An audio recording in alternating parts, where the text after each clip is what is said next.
Memang saya sedikit bersaksi ya pendek. Saya tidak baca Alkitab dari kecil, karena saya dulu pergi ke Kelenteng. Ya, baru baca Alkitab sesudah besar lah. Ya, tapi itu pun luar biasa ya. Hanya gara-gara baca Alkitab, hidup saya berubah.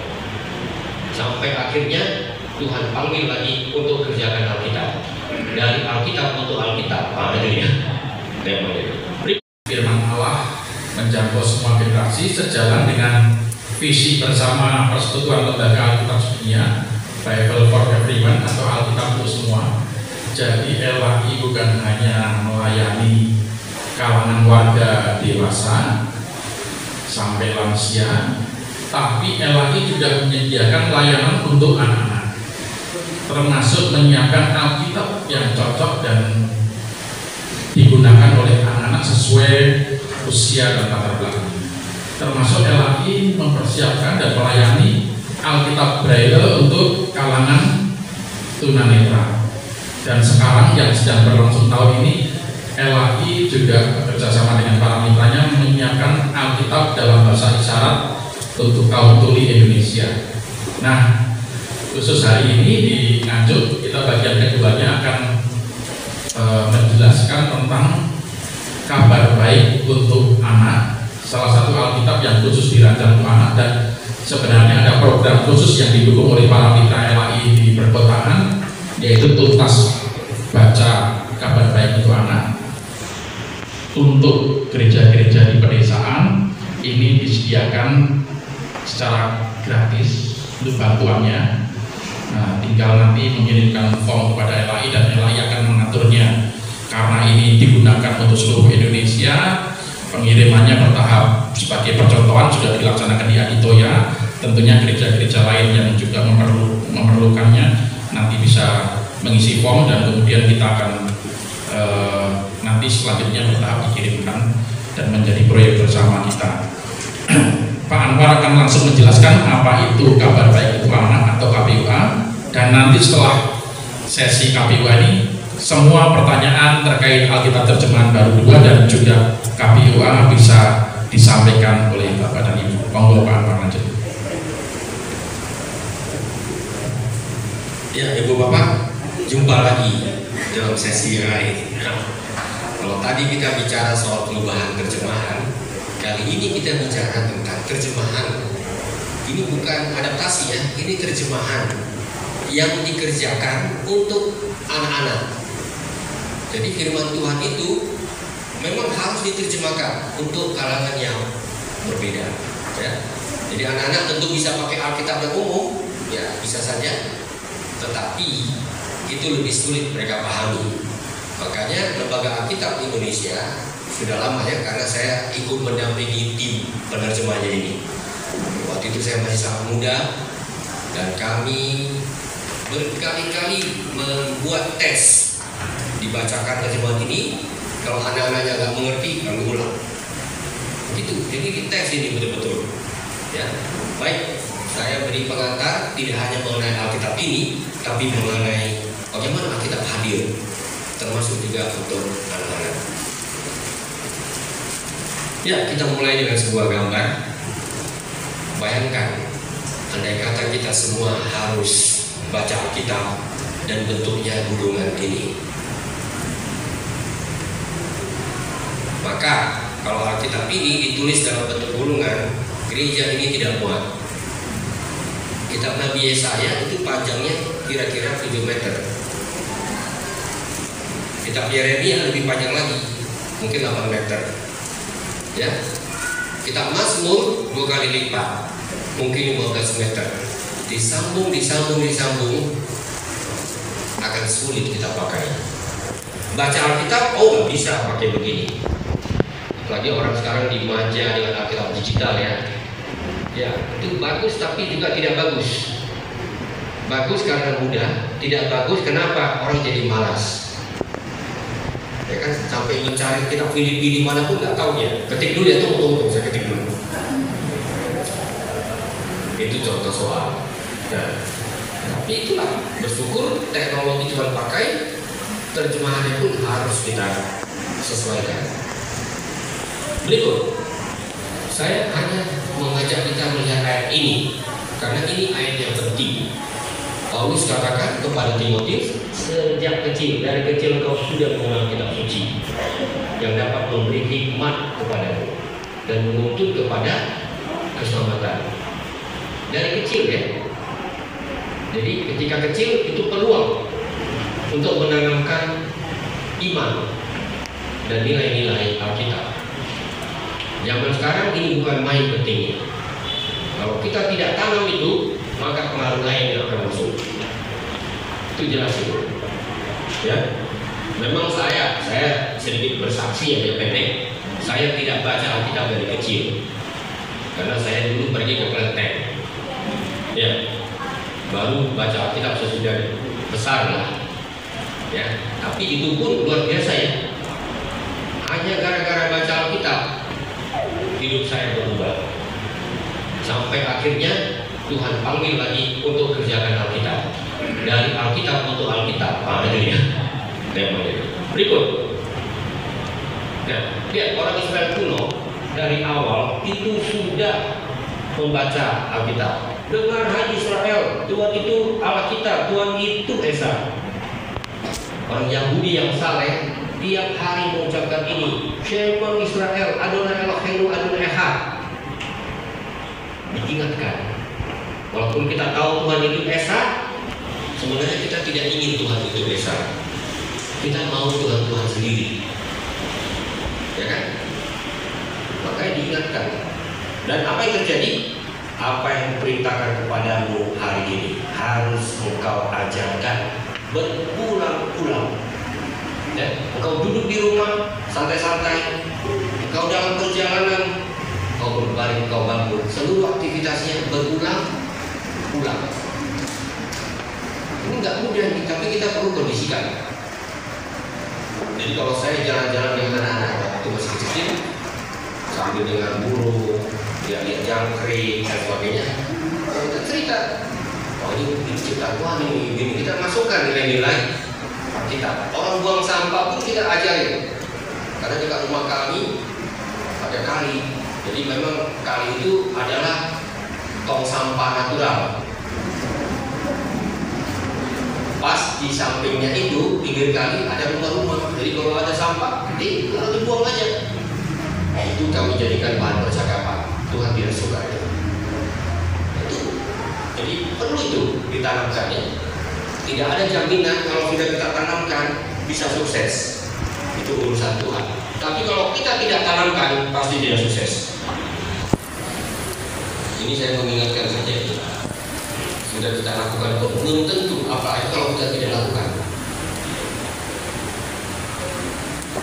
Nah, lalu ya begitu apabila kemudian hari anakmu bertanya padamu, apa yang kita lakukan ini? Engkau harus menjawab, kita dahulu adalah budak di Mesir. Dialog. Tahukah kita siapa yang paling bertanggung jawab dalam dialog ini? Terus terang, kaum bapak. Dulu pemain utama yang paling bertanggung jawab untuk pendidikan rohani, bapak-bapak. Tentu ibu ikut juga. Sekarang ini terbalik. Urusan rohani itu urusan mamamu itu. Kalau kami bahasa Sumatera itu ini urusan mamamu itu. Gereja, berdoa itu urusan ibu. Urusan bapak-bapak nonton bola. Udah sampai mana? Israel apa? Indonesia, Australia menang mana? Itu. Hati-hati. Tidak bisa diserahkan. Semua tanggung jawab kita bersama-sama. Next. Nah, yang kita mau ajarkan turunkan ini Alkitab. Ini buku unik ini. Ada seorang profesor di Jerman, Klaus Koch namanya. Dia katakan tidak ada buku dalam 2000 tahun terakhir yang punya pengaruh di dunia seperti Alkitab. Ini buku ini tidak disukai, tapi juga terus berpengaruh. Sekarang ini buku ini makin dipinggirkan.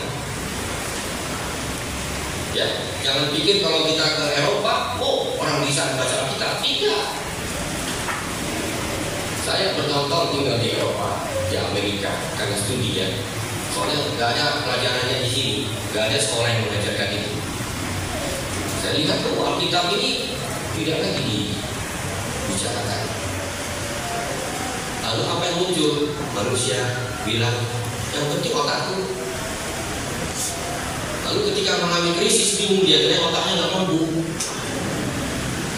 Kalau hidup aman-aman saja kan otak aman nih, banyak duit, tidak sakit-sakit. Tapi kalau sudah mulai sakit, kira uangnya banyak. Kalau sakit parah, tiba-tiba bukan soal uang lagi, soal makna hidup, soal pegangan hidup. Makanya saya walaupun belajarnya di negara barat, jujur nggak kepingin saya seperti barat, karena hebatnya cuma di luar-luar aja. Kita jangan mau sama, ya. Untuk apa punya orang pintar tapi Tuhan dikecilkan? Lagi saya studi di Cambridge, teman lokal banyak di sana, tapi semuanya ateis. Saya tidak ingat ada satu pun yang Kristen. Ateis semuanya. Stephen Hawking itu yang guru besar yang di Florida itu bilang nggak ada Tuhan. Lalu bagaimana dunia itu tercipta? Pokoknya ada. Pokok E, kalau pokok itu apa namanya itu? Dikira kita tetap aja jawabannya apa? Pokok E ada. Ya udah terserah. Next.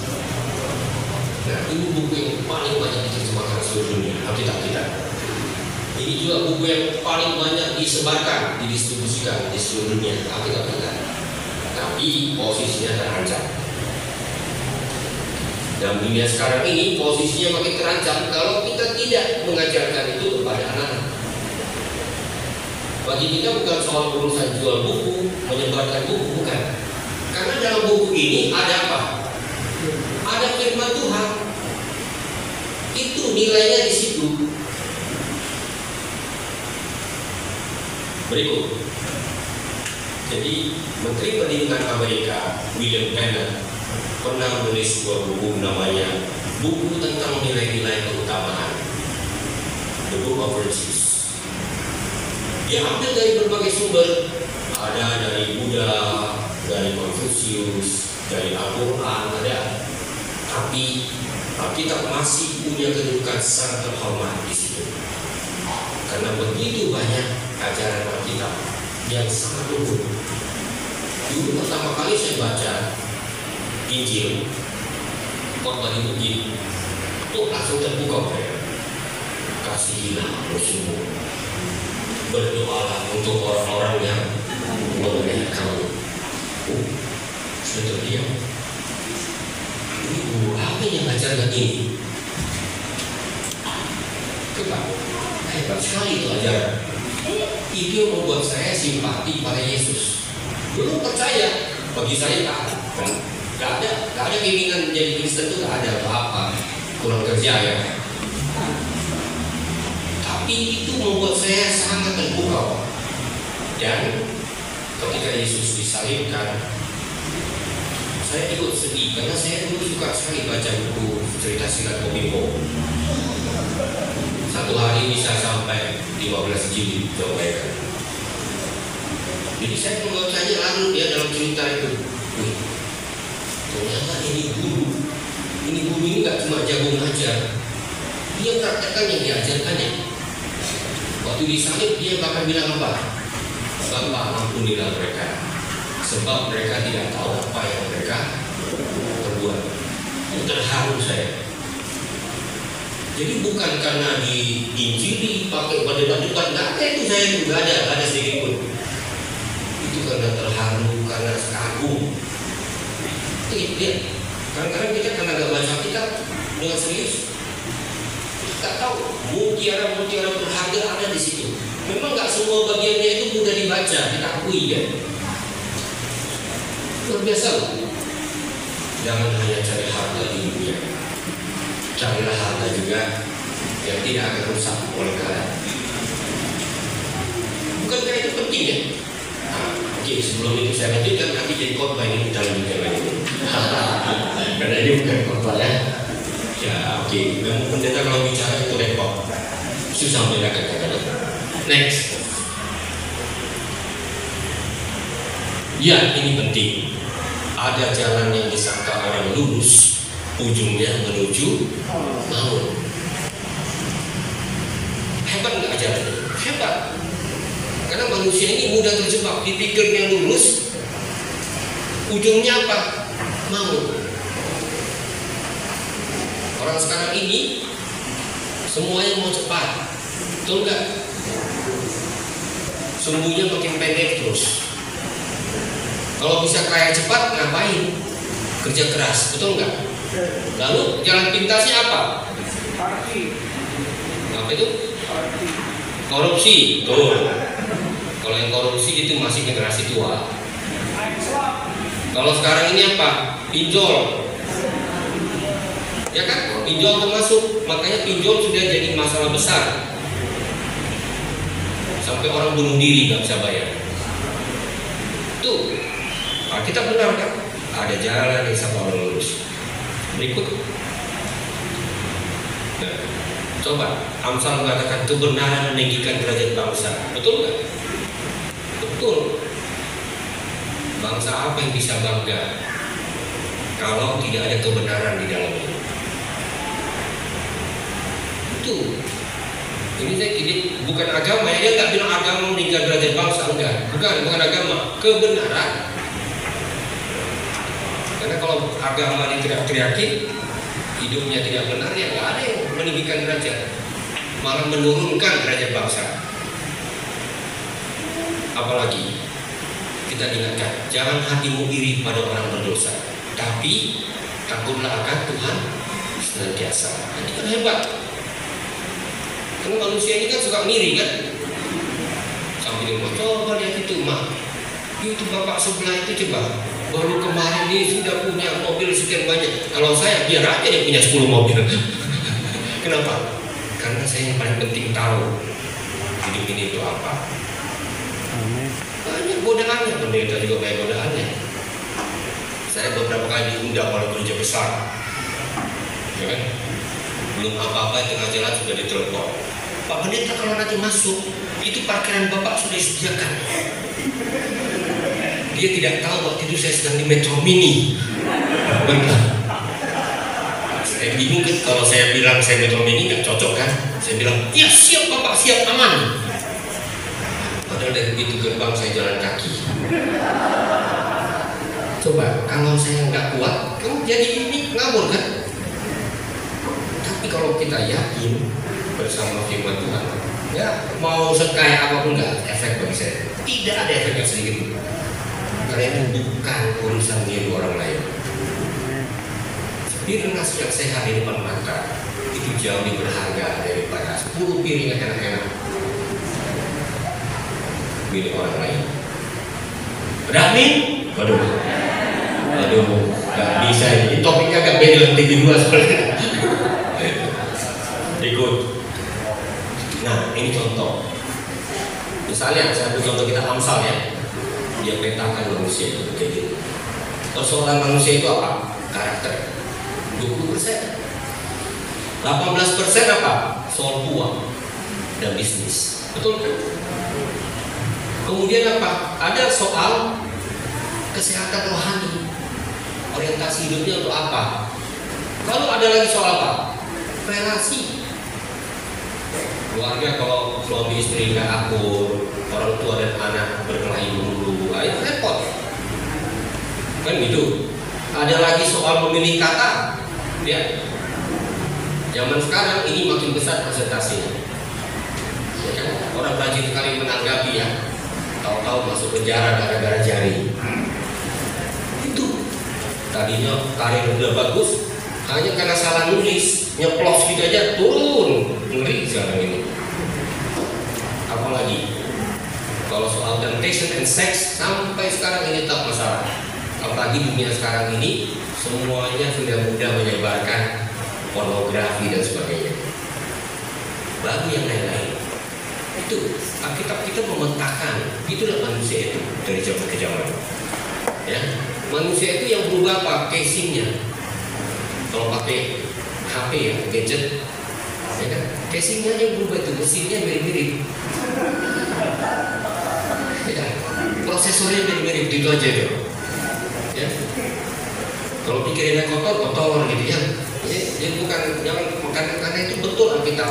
Jangan percaya pada basic. Next. Ya. Ada kesadaran begini. Begitu banyak yang tidak pasti dalam hidup ini sekarang. Hidup semakin kompetitif. Kita jujur ya. Hidup sekarang juga makin sulit.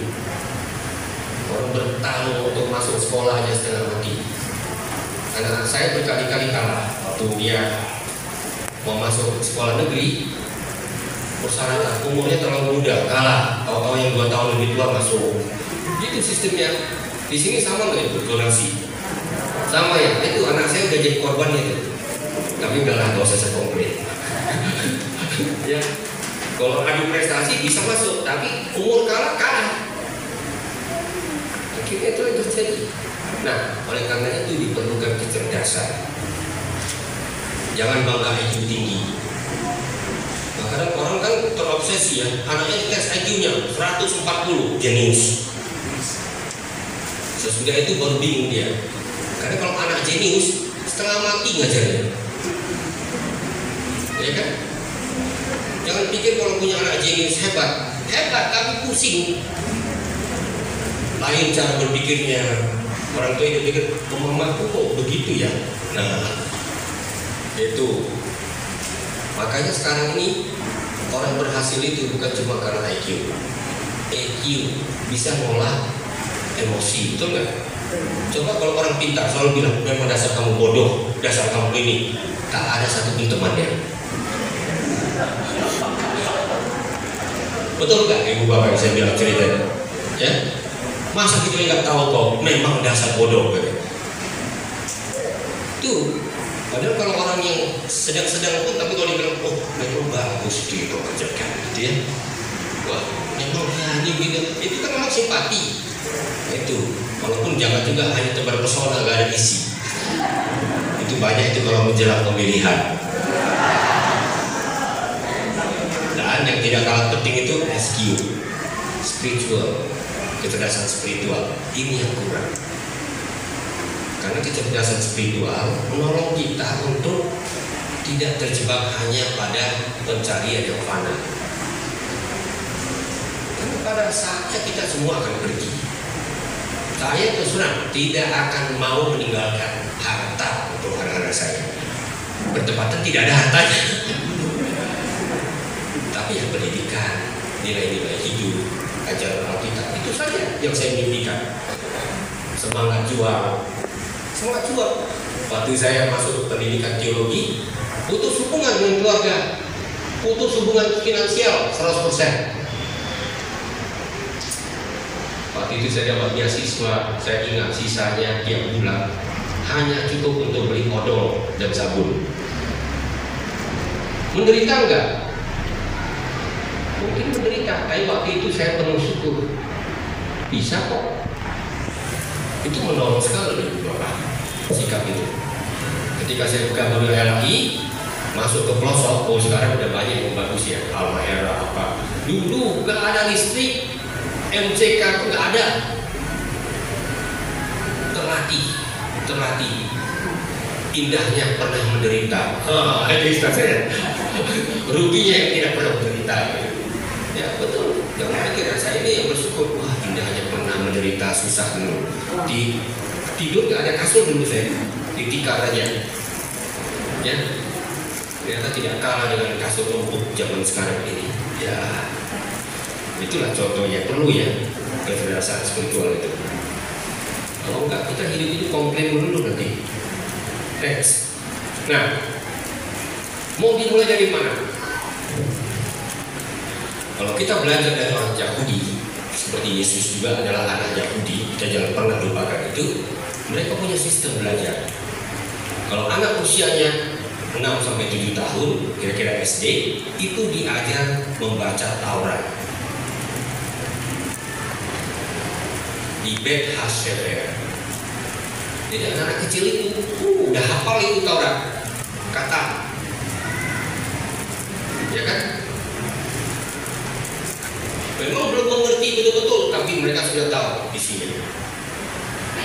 Itulah Jadi anak-anak kita yang minimal adalah beberapa ayat yang diingatnya.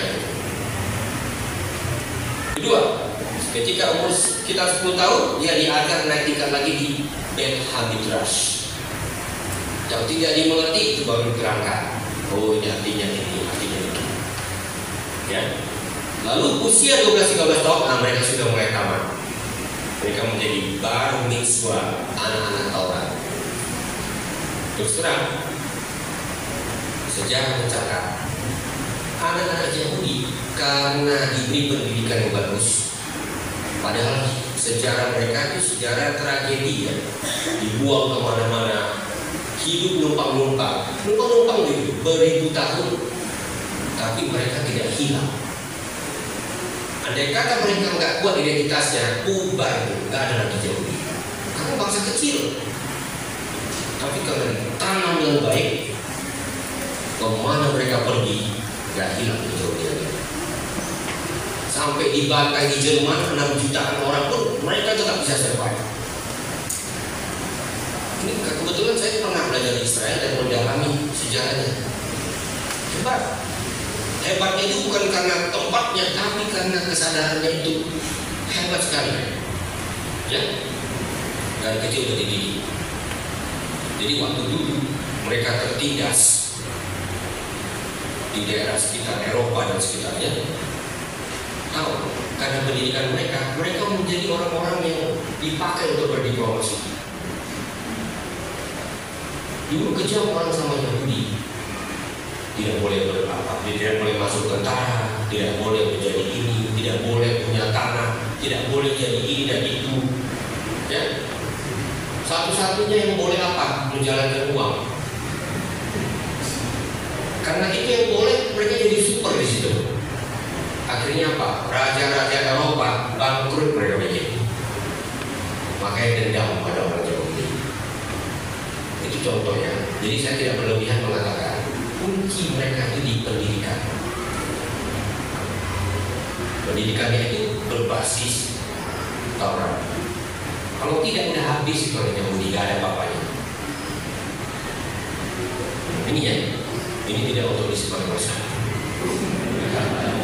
Nanti ada yang marah. Nah, jadi kita ini hanya belajar ya. Oh, kalau begitu bagaimana dengan Kristen? Nah, tadi yang dibilang sejak kecil kau baca kitab suci, harusnya itu juga menjadi bagian dari pengalaman kita ya. Nah, saya pinjam pandangan dari seorang pendidik. Ini Ibu Pendeta Ruth Kadarmanto, sudah pensiun ya, dari GKJ ya, dosen di Jakarta dulu. Ketika seorang anak berkembang, dia dihadapkan dengan berbagai pengalaman yang telah dia lihat, alami secara langsung bersama orang tua dan anggota keluarga.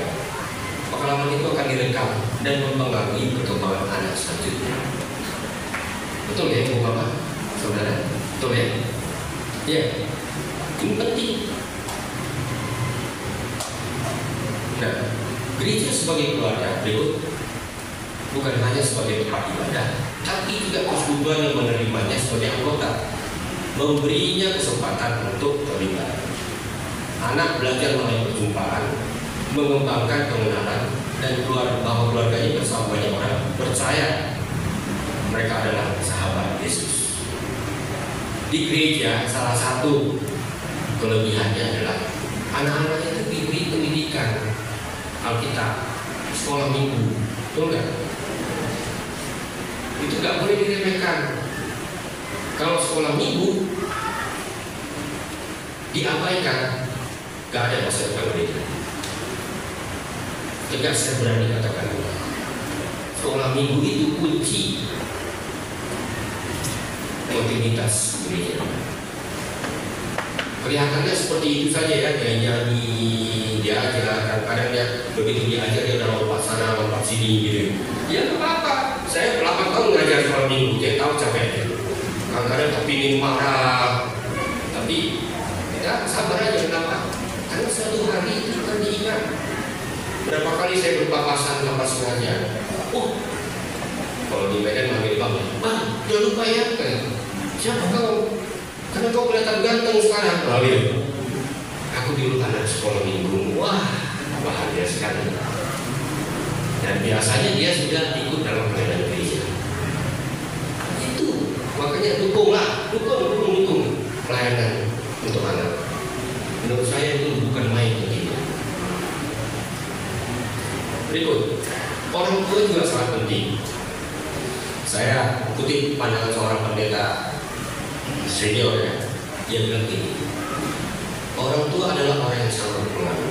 Kesalahan tersebut yang mereka lakukan adalah terlalu merendahkan pengaruh mereka. Gitu. Kalau orang tua tidak pernah pegang Alkitab, kira-kira anak pegang Alkitab enggak? Mudah-mudahan. Gitu. Paling tidak ya, ada lah ya. Nah, gitu.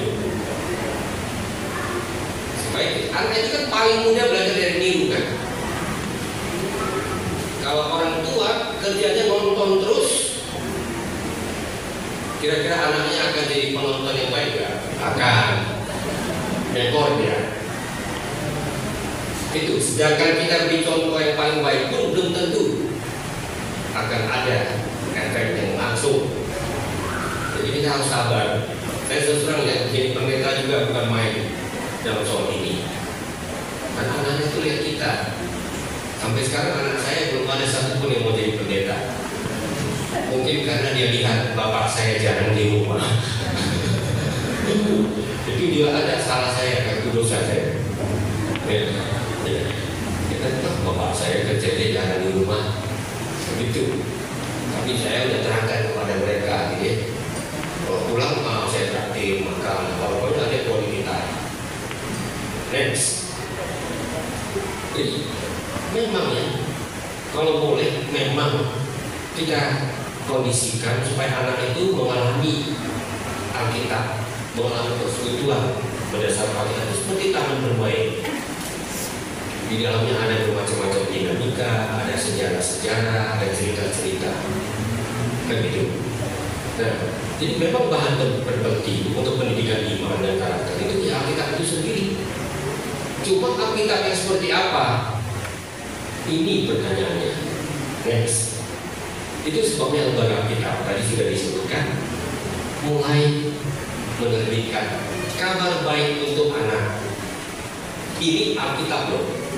Tapi yang dimuat di dalamnya nggak untuk seluruh Alkitab. Ada alasannya. Saya berikan beberapa alasan. Berikut. Pertama, tentu tidak semua perlu dicantumkan. Misalnya Mazmur 150, wah panjang sekali banyak. Kita pilih beberapa yang representatif. Ya. Kidung Agung perlu nggak? Coba kalau anak baca Kidung Agung, sungguh engkau cantik manisku, ya kan? Lehermu bagaikan tiang apa dan sebagainya. Ya. Kidung Agung kami muat, tapi kami pilih aja yang umum-umum, yang tidak bicara eksklusif tentang tubuh dalam bahasa erotis. Ya. Ya. Jadi begitu, wahyu juga nggak semuanya diberikan. Karena kalau mereka baca itu semua malah petaka segala macam itu, akan kiamat ini kan ya. Itu dia. Jadi memang sengaja. Tentu ada kelemahannya. Kalau namanya nggak lengkap pasti ada kelemahannya. Tapi juga ada kelebihannya. Jadi anak-anak itu nggak semua bahan-bahan itu harus dia cerna. Next. Tepat dan jelas. Ya, kalau ada kata tertentu diterangkan. Ada muncul manusia, Hawa itu ibu dari segala hidup. Misalnya ada keterangannya. Ya, Immanuel apa artinya? Allah bersama dengan kita gitu. Itu ditambahkan sebagai keterangan. Namanya juga untuk Alkitab anak. Ya. Dan satu kalimat panjang itu dipecah-pecah menjadi banyak. Roma pasal 1 ayat 1-7, banyak yang tidak tahu ini. Itu dalam bahasa Yunani cuma satu kalimat yang berhenti. Gak penting. Dan bahasa Yunani bisa, karena kalimatnya berlapis-lapis. Itu kita pecah menjadi 13 kalimat. Yang penting maknanya tidak hilang. Itu. Jadi ada orang bilang mau harfiah, oh saya bisa terjemahkan seharga mungkin. Roma 1 asal 7 satu kalimat. Bayangkan itu. Membacanya aja kita sampai kehabisan nafas. Next. Kita perhatikan rutinitas. Misalnya nubuat-nubuat, kami cantumkan. Yesaya 7 tentang Immanuel, itu kita cantumkan. Yesaya 11 itu sangat penting ya. Kemudian Yeremia 31 tentang perjanjian baru. Mika 5 ayat 4 Betlehem Efrata yang terkecil di kalangan Yehuda, itu kita cantumkan supaya nanti anak kalau baca perjanjian baru, oh ya ini sudah pernah dinubuatkan nabi-nabi. Berikut, nah pilih bahan yang cocok dan pantas untuk anak-anak. Ini tentu ada unsur subjektif ya. Misalnya, siapa di sini suka daftar silsilah? Silsilah panjang lebar ya. Berapa bisa pokok ini panjang lebar? Saya pernah dulu mimpi PA ibu-ibu. Bacaannya dari kitab Tawarikh. Itu nama semua. Gak ada yang lain, cuma nama. Ini nama, ini nama, ini nama ini. Lalu saya bilang kepada ibu-ibu, saya tanya, ibu, ini firman Tuhan atau tidak? Bingung mereka. Jadi kalau kita baca nama-nama, bisa nggak kita akhiri? Demikianlah firman Tuhan. Bisa nggak? Kalau tidak dari Alkitab harus bisa, karena utuh itu. Gak bisa kita bilang yang ini bukan firman Tuhan, yang ini firman Tuhan. Itu juga firman Tuhan. Kenapa? Mau dikatakan di situ, Tuhan itu ketika berjanji mengadakan perjanjian dengan umatnya itu nggak putus-putus. Semua yang terlibat, menjaga pintu, bersih-bersih bait suci, semua ikut dalamnya. Jadi ibu tanya pada saya, Pak Pendeta, karena dia pikir saya ahli Alkitab, saya tahu semua yang dia pikir. Itu nama-nama itu siapa? Saya bilang pertanyaan bagus, karena saya juga tidak tahu. Itu ya. Jadi itu kita kurangi. Kemudian daftar binatang-binatang. Binatang haram ini. Itu apa anak tahu? Kemudian apa lagi? Korban-korban. Di imamat kan banyak korban ya. Dipotong, dibakar, dibersihkan, dipotong, dibakar. Dulu waktu saya pertama kali baca Alkitab sampai imamat dari kepala saya tidak bisa mengerti. Hampir gak jadi saya. Hampir saya pulangkan tuh Alkitab. Untuk waktu itu saya ingat, oh jangan-jangan ada cerita Natal. Saya tanya teman saya, dia katakan, oh ya ada cerita Natal, tapi itu hampir di akhir. Masih syukur ya, dia jarang baca Alkitab tapi tahu ada cerita Natal. Dan itu percakapan Ayub. Biasanya kan kita cuma tahu cerita awalnya.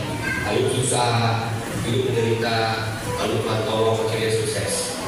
Tengah-tengahnya yang baca nggak?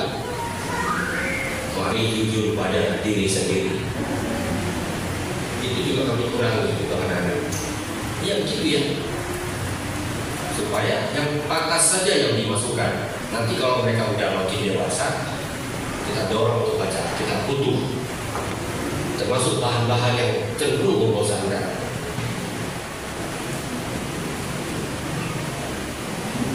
Teks-teks yang bicara tentang seks itu juga kebanyakan dihilangkan, ya, kecuali ya beberapa kisah lah ya. Ya misalnya tentang Daud dan Batseba hanya dirangkum. Kan anak-anak nggak perlu tahu semuanya, apalagi pemerkosaan yang ada di terjadi kan itu kita hakim itu indik dari seorang bayi itu sampai dimutilasi. Anak-anak sampai tahu itu. Orang dewasa saja baca itu ngeri. Nantilah, memang hidup ini penuh dengan bermacam-macam tindak kekerasan, tapi itu kita tidak cantumkan semua. Ya, hidung agung ada, tapi cuplik saja bagian-bagian yang umum. Next. Ya, tadi saya sudah sebutkan soal kekerasan ya. Ya, kisah Kain dan Habel itu wajiblah semua orang tahu ya. Ternyata persoalan kekerasan itu tidak dimulai dari luar, itu dimulai dari keluarga manusia pertama. Karena itu jangan kaget kalau dunia kita terus penuh dengan kekerasan. Yang berkeluarga pun bisa saling membunuhan. Kalau saya jangan terkejut tuh, karena berarti nggak baca kitab tuh bilang. Coba baca kitab, bukannya di keluarga manusia pertama terjadi pembantaian sepertiga manusia di dunia. Ya cuma ada yang tahu ya, seperempat manusia di dunia hilang. Ya, apalagi saya kira Daud dan Goliat itu penting ya, karena itu kan cerita yang dikenal. Next. Jadi sekali lagi ini mengantarkan saja ke buku yang sederhana ini. Di dalamnya ada ilustrasi bergambar. Sangat baik kalau anak mulai dikenal pada isi Alkitab. Mungkin tidak semua detail, tapi cerita-cerita utamanya. Dan ini akan menjadi pedoman bagi mereka. Saya akhiri dengan mengutip Amsal 22. Didiklah orang muda menurut jalan yang patut baginya, maka pada masa tua pun ia tidak akan menyimpang dari jalan itu. Ya, demikian saya kembalikan ke moderator kita.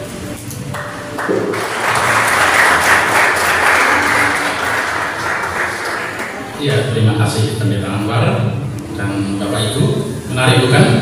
Kita diberikan paparan oleh orang yang bukan dari kecil mengenal kitab suci.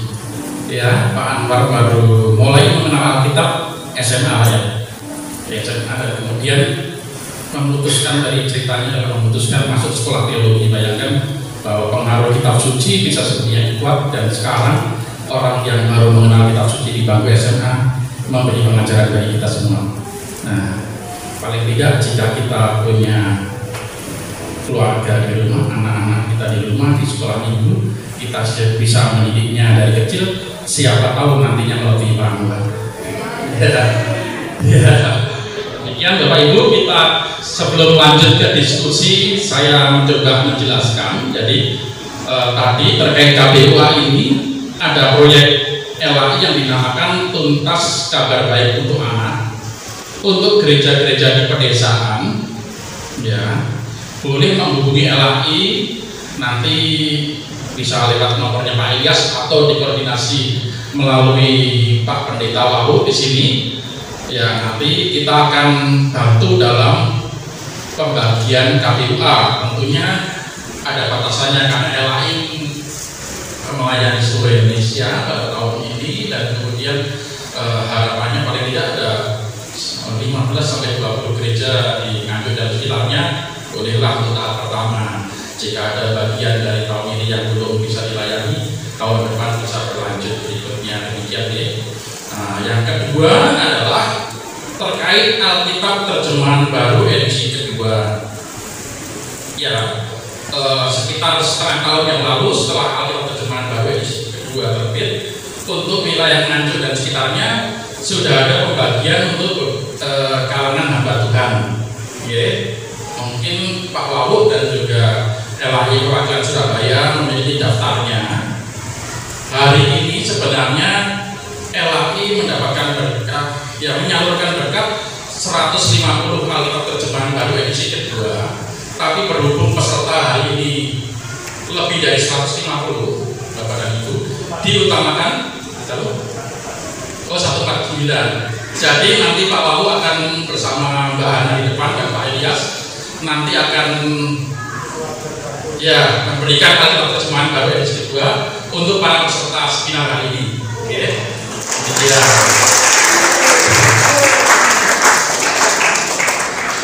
Semoga semakin mencintai kitab suci kan ya.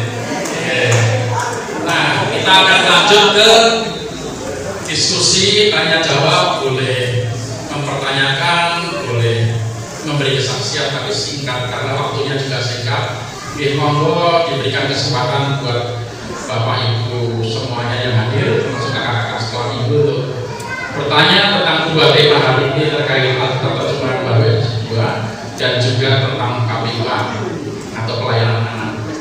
Demikian diberi kesempatan untuk bagian pertama 3 penanya dulu, nanti dijawab apa, kemudian 3 penanya berikutnya. Monggo Pak, disebutkan, maaf ada yang bisa bantu. Jadi